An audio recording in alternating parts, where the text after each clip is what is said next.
కొమరంభీం జిల్లా సిర్పూరు మండలం దుబ్బిగూడలోని పులి దాడిలో గాయపడిన సురేష్ కుటుంబ సభ్యులను డీఎఫ్ఓ నీరజ్ కుమార్ పరామర్శించారు. పంట చేనులో పనిలో ఉండగా పెద్ద పులి సురేష్ పై దాడి చేసి గాయపరిచింది.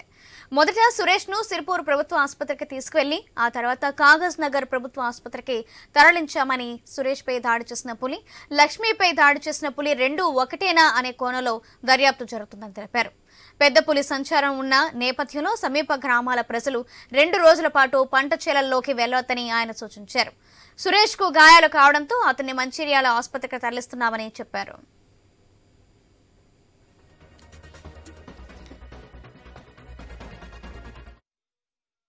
ఆసిఫాబాద్ జిల్లా కాగజ్ నగర్ ఫారెస్ట్ డివిజన్ కి ఒక అటాక్ జరిగింది. నేను ఇప్పుడు మన డాక్టర్ గారు కూడా మాట్లాడాను, మన సురేష్ గారు కూడా నేను చెప్పాను. హీస్ యాజ్ ఆఫ్ నౌ వాళ్ళ సేఫ్ గా ఉన్నారు. సో మనకి మానిటర్ చేసాము. అక్కడ టైగర్ మన వైపు 8 కిలోమీటర్స్ మహారాష్ట్ర బార్డర్ నుంచి 8 కిలోమీటర్స్ మన సైడ్ కి ఉన్నాయి. So half an hour 1 hour లో మళ్ళీ మహారాష్ట్రకి పోతారు. That is our assumption. So మన రెగ్యులర్ గా డ్రోన్ మీద మన టీమ్స్ ఉన్నారు. అక్కడ డ్రోన్ మీద మనం మానిటర్ చేస్తాము. కొంచెం అందరికి ఒక రిక్వెస్ట్ చేస్తాము, కొంచెం జాగ్రత్తగా ఉండండి. ఒక రోజుకి ఫీల్డ్ కి వెళ్దాంకి అవసరం లేదు. పోయిన తర్వాత మీ ఒక డ్రమ్ స్టిక్స్ విసల్స్ కొట్టండి. సో దాట్ వాళ్ళకి భయం వస్తుంది. It will not attack. And ఇప్పుడు కొంచెం జాగ్రత్తగా ఉండాలి. సో ఇప్పుడు మన CCMB శాంపిల్స్ కలెక్ట్ చేసాము.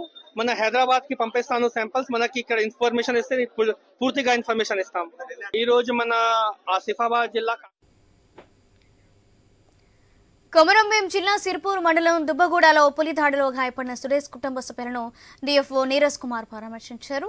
దీనికి సంబంధించిన మరింత సమాచారం మా ప్రతినిధి శ్రీనివాస్ అందిస్తారు. కొమరంభీం ఆసిఫాబాద్ జిల్లాలో పెద్ద పులి దాడిలో కలకలమైతే రేపుతోంది.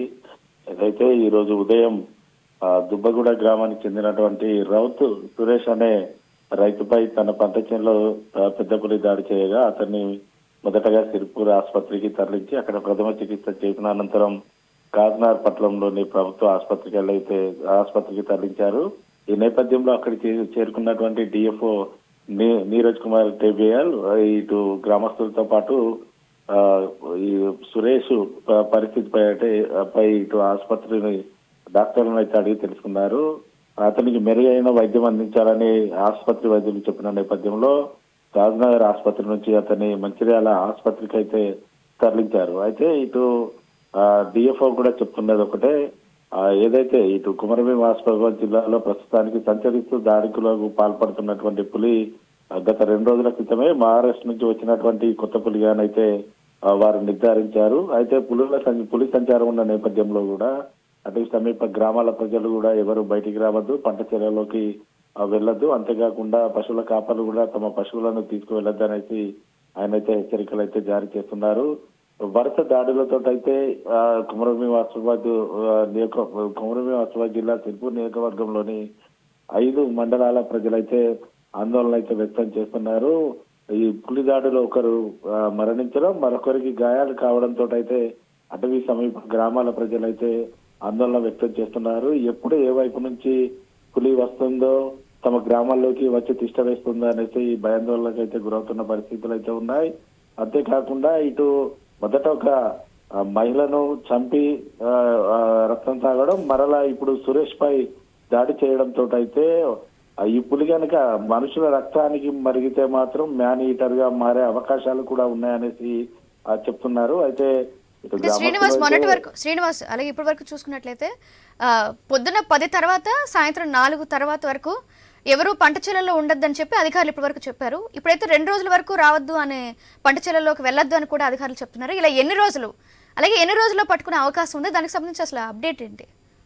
వాస్తవానికి సౌజన్య, నిన్నటి నుంచి కూడా ఇటు అటవీ శాఖ అధికారులు అయితే అటవీ సమీప గ్రామాల్లో అయితే దండోర వేసింది కూడా ఒకటే. ఉదయం తెల్లవారుజామున వెళ్లకుండా ఉదయం 10 గంటల తర్వాత పంట చర్యలకి గుంపులుగా వెళ్ళాలి, అంతేకాకుండా సాయంత్రం 4 కాగానే తమ ఇళ్లలోకి రావాలనేసి మొదటనైతే హెచ్చరికలు అయితే జారీ చేశారు. అయితే ఇటు వరుసగా పులుల దాడుల నేపథ్యంలో ఎక్కడ ఎటువైపు నుంచి పులి వస్తుందని తెలియని క్రమంలోనే వారి ఇంట్లోంచి ఇటు పంట చేలలోకి వెళ్ళొద్దనేసి అటవీ శాఖ అధికారులు కూడా హెచ్చరికలు అయితే జారీ చేస్తున్నారు. అయితే ఇప్పటికే ఇటు మహారాష్ట్ర నుంచి వలస పులులు వచ్చాయని చెప్తున్న నేపథ్యంలో నిన్న లక్ష్మిపై దాడి చేసినటువంటి పులి ఈ రోజు సురేష్ పైన దాడి చేసిన పులి కూడా ఒకటేనా, లేదనుకుంటే ఇంకా పులులు ఏమన్నా వచ్చాయా అనే కోణంలో కూడా అటవీ శాఖ అధికారులు అయితే ఇటు ఆరా తీస్తున్న పరిస్థితులు అయితే ఉన్నాయి. అయితే ఇటు పులుల వరుస దాడుల నేపథ్యంలో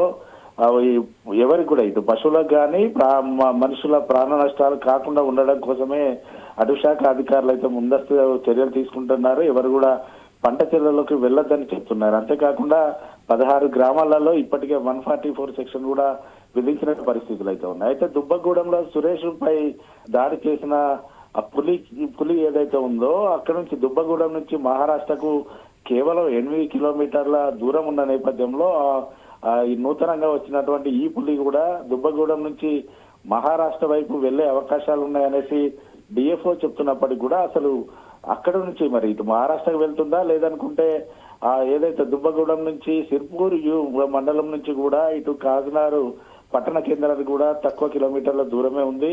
ఈ నేపథ్యంలో ఇటు పట్టణ కేంద్రంలోకి వస్తే మాత్రం ఇబ్బందులు తప్పవనేసి కూడా పట్టణ వాసులు అయితే ఆందోళన వ్యక్తం చేస్తున్నారు. నిన్న లక్ష్మిని హతమార్చిన ప్రాంతం నుంచి కూడా దుబ్బగూడెంకి కేవలం 7 కిలోమీటర్లు మాత్రమే ఉంది. అయితే ఈ సరౌండింగ్ లోనే పులి తిరుగుతున్న నేపథ్యంలో కూడా స్థానిక గ్రామాల ప్రజలు కూడా ఆందోళన చెందుతున్నారు. మరి కేవలం ఒకే పులి సంచరిస్తుందా, లేకనుకుంటే ఇంకా పులులు ఏమైనా వచ్చాయా, సంచరిస్తున్నాయనే కోణంలో కూడా ఇటు అటవీ శాఖ అధికారులు అయితే ప్రస్తుతం ఆరాధిస్తున్న పరిస్థితులు అయితే ఉన్నాయి. అయితే సురేష్ అయితే ప్రస్తుతానికి మంచిర్యాల జిల్లా ఆసుపత్రులకు అయితే తరలించారు. ఆయన పరిస్థితి కొంతమేర విషమంగా ఉండడంతో మెరుగైన చికిత్స కోసం అయితే తరలించిన పరిస్థితులు అయితే ఉన్నాయి. సౌజన్య. Right, thank you Srinivas.